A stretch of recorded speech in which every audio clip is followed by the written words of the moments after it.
आज के मुख्य समाचार। Mumbai special CBI sessions court में जमानत नामंजूर होने के हाईकोर्ट पहुंचे देशमुख। उप मुख्यमंत्री मनीष सिसोदिया का आरोप, भाजपा दिल्ली में अयोगशाला रोक रही। भारत जोड़ो यात्रा में शरद पवार और उद्धव ठाकरे के शामिल होने जा रहे। पालघर जिले के बोईसर एमआईडीसी इलाके में केमिकल कंपनी लगी आग। मुंबई सीबीआई केस में जमानत के लिए महाराष्ट्र के पूर्व गृह मंत्री अनिल देशमुख ने बॉम्बे हाईकोर्ट का रुख किया है। इस मामले में 11 नवंबर को सुनवाई होगी। मुंबई सेशंस कोर्ट के तहत स्पेशल सीबीआई कोर्ट ने उनकी जमानत अर्जी नामंजूर कर दी थी। इसे अनिल देशमुख ने बॉम्बे हाईकोर्ट में चुनौती दी है। ईडी के मनी लॉन्ड्रिंग केस जमानत के लिए जो आधार बनाया गया था, उसी आधार पर देशमुख ने जमानत की मांग की है। देशमुख की ओर से बुधवार को हॉलिडे कोर्ट में याचिका दायर की गई। न्या शर्मिला देशमुख ने इस याचिका पर सीबीआई से 9 नवंबर तक अपना जवाब देने को कहा है। अब इस पर 11 नवंबर को सुनवाई होनी है। सीबीआई द्वारा दायर किए गए भ्रष्टाचार मामले में मुंबई सेशंस कोर्ट ने अनिल देशमुख की जमानत याचिका को नामंजूर कर दिया गया। अनिल देशमुख इस फैसले के खिलाफ हाईकोर्ट में गए हैं। अगर उन्हें जमानत नहीं मिलती है तो उनके पास सुप्रीम कोर्ट का आखिरी विकल्प बचेगा। फिलहाल तो देशमुख को 11 नवंबर तक का इंतजार है। अनिल देशमुख का कहना है कि भ्रष्टाचार के ही ईडी से जुड़े मामले में जिस आधार पर उनकी जमानत मंजूर हो सकती है, तो उसी आधार पर सीबीआई के मामले में जमानत क्यों नहीं मिल सकती। साथ ही देशमुख ने अपनी याचिका में यह भी दावा किया है कि मुंबई सत्र न्यायालय के तहत स्पेशल सीबीआई कोर्ट ने बर्खास्त पुलिस अधिकारी सचिन वाजा के स्टेटमेंट को कुछ ज्यादा ही अहमियत दी है, जबकि वह अपने स्टेटमेंट बदलता रहा है। हाईकोर्ट ने ईडी मामले में इस बात को ध्यान में रखते हुए उनकी जमानत याचिका मंजूर की थी, लेकिन स्पेशल सीबीआई कोर्ट वाजा के स्टेटमेंट को कुछ ज्यादा ही अहमियत दे रहा है। सीबीआई ने अनिल देशमुख की जमानत याचिका का विरोध करते हुए यह कहा था कि देशमुख ने गृहमंत्री पद पर रहते हुए अपने पद का गलत इस्तेमाल किया। यह बेहद ही गंभीर बात है, इसलिए वे जमानत के काबिल नहीं हैं। सीबीआई ने अदालत में कहा था कि एक लोकप्रतिनिधि होने की वजह से अगर देशमुख को छोड़ा गया तो वे सबूतों के साथ छेड़छाड़ कर सकते हैं और गवाहों को प्रभावित कर सकते हैं। इतना ही नहीं, वे अपने संबंधों का फायदा उठाते हुए देश छोड़कर भी भाग सकते हैं। सीबीआई की ओर से यह भी दलील दी गई थी कि ईडी के मामले में भले ही उन्हें जमानत दी गई थी, लेकिन सीबीआई वाले मामले में उनके खिलाफ पर्याप्त सबूत हैं, इसलिए उनकी जमानत याचिका रद्द की जाए। यह मांग अतिरिक्त सॉलिसिटर जनरल अनिल सिंह ने की थी। अनिल सिंह ने अदालत को कहा था, सचिन वाजा सह आरोपी नहीं है बल्कि माफी प्राप्त गवाह है। उसके और पुलिस अधिकारी संजय पाटिल के बीच जो मोबाइल चैट हैं, उनसे यह साफ होता है कि 100 करोड़ की वसूली मामले में देशमुख पुलिस अधिकारियों का इस्तेमाल कर रहे थे। मुंबई उप मुख्यमंत्री मनीष सिसोदिया ने आरोप लगाया कि भाजपा दिल्ली सरकार के फ्लैगशिप कार्यक्रम दिल्ली की अयोगशाला कार्यक्रम को रोकने की कोशिश कर रही है। अधिकारियों पर दबाव बनाकर और निलंबन का डर दिखाकर आगामी 1 नवंबर से बंद करने की तैयारी है। सिसोदिया ने कहा कि इस अयोगशाला कार्यक्रम को आगे भी जारी रखने की मंजूरी के लिए उपराज्यपाल को फाइल भेजी गई है। दिल्ली सचिवालय में आयोजित पत्रकार वार्ता में मनीष सिसोदिया ने कहा कि प्रधानमंत्री पूरे देश और दुनिया में योग के प्रचार प्रसार की बात करते हैं, वहीं दूसरी तरफ भाजपा के लोग उसे बंद कराने की तैयारी कर रहे हैं। उन्होंने कहा कि केजरीवाल सरकार दिल्ली वालों के स्वस्थ जीवन शैली के लिए 600 जगहों पर 17,000 से ज्यादा नागरिकों के लिए मुफ्त योग कक्षाएं लगाती है। अयोगशाला के चलते कोविड के बाद बीमारियों से जूझ रहे 11,000 लोगों के स्वास्थ्य समस्याओं से उबरने में मदद मिली। कोरोना काल में भी ऑनलाइन अयोगशाला की कक्षाएं लगी और 4,500 लोगों को इसका फायदा मिला। सिसोदिया ने कहा कि जिस अयोगशाला कार्यक्रम ने कोविड के दौरान और कोविड के बाद लोगों को बीमारियों से उबरने में मदद की, दिल्ली वालों को स्वस्थ जीवन शैली में मदद कर रहा है।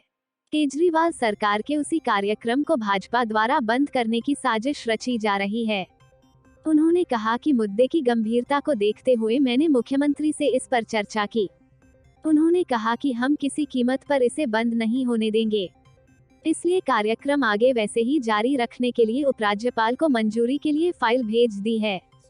उम्मीद है कि उपराज्यपाल फाइल को जल्द मंजूरी देंगे ताकि दिल्ली के हजारों लोगों का दिल्ली की अयोगशाला के माध्यम से योग व ध्यान करने का रास्ता साफ हो सके। योगशालाओं को लेकर दिल्ली सरकार गंभीर नहीं है। भाजपा प्रदेश प्रवक्ता ने कहा कि केंद्र सरकार खुद योग को लेकर बड़ा काम कर रही है, लेकिन दिल्ली सरकार इस मामले में बेवजह आरोप लगा रही है।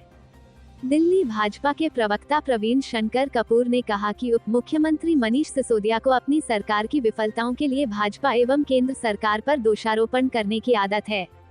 आज सिसोदिया ने कहा कि भाजपा उपराज्यपाल के माध्यम से अयोगशाला कार्यक्रम को रोकना चाहती है। योगा को प्रोत्साहन देते हुए प्रधानमंत्री ने योगा को अंतर्राष्ट्रीय मान्यता दिलवाई है। सच यह है कि दिल्ली सरकार बिना अनुमति प्रक्रिया पूरी करे कार्यक्रम स्कीम लागू कर देती है। अब सरकार ने उपराज्यपाल से अनुमति मांगी है, जो उम्मीद है अवश्य मिलेगी। मुंबई, महाराष्ट्र की राजनीति से बड़ी खबर सामने आ रही है। एनसीपी प्रमुख शरद पवार और शिवसेना अध्यक्ष उद्धव ठाकरे के कांग्रेस के भारत जोड़ो यात्रा में शामिल होने की खबर है। दरअसल राहुल गांधी के नेतृत्व में कांग्रेस द्वारा चल रही भारत जोड़ो यात्रा 7 नवंबर को राज्य पहुंच रही है, जिसमें महाविकास अघाड़ी के तमाम बड़े नेता शामिल होने जा रहे हैं।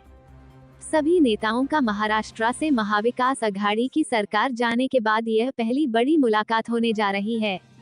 सूत्रों से मिली जानकारी के मुताबिक इस मुलाकात में 2024 के लोकसभा चुनाव को लेकर रणनीति भी बन सकती है।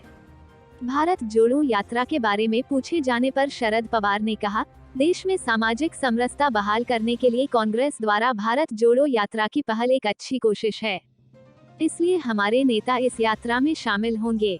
वहीं उद्धव के नेतृत्व वाली शिवसेना के एक सीनियर लीडर ने नाम नहीं छापने की शर्त पर कहा, शिवसेना में हुई टूट के बाद पार्टी अपनी खोई हुई जमीन को वापस पाने के लिए प्रयास कर रही है। उन्होंने कहा कि हमारे 55 में से 40 विधायक और लोकसभा में 18 में से 12 सांसद एकनाथ शिंदे के खेमे में शामिल हो चुके हैं। ऐसे में पार्टी के लिए अपनी सियासी जमीन को फिर से तैयार करना एक बड़ी चुनौती है।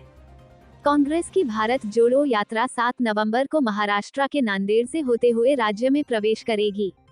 यह यात्रा हिंगोली, वाशिम और बुल्ढाना जिलों से होते हुए करीब 382 किलोमीटर का सफर तय करेगी।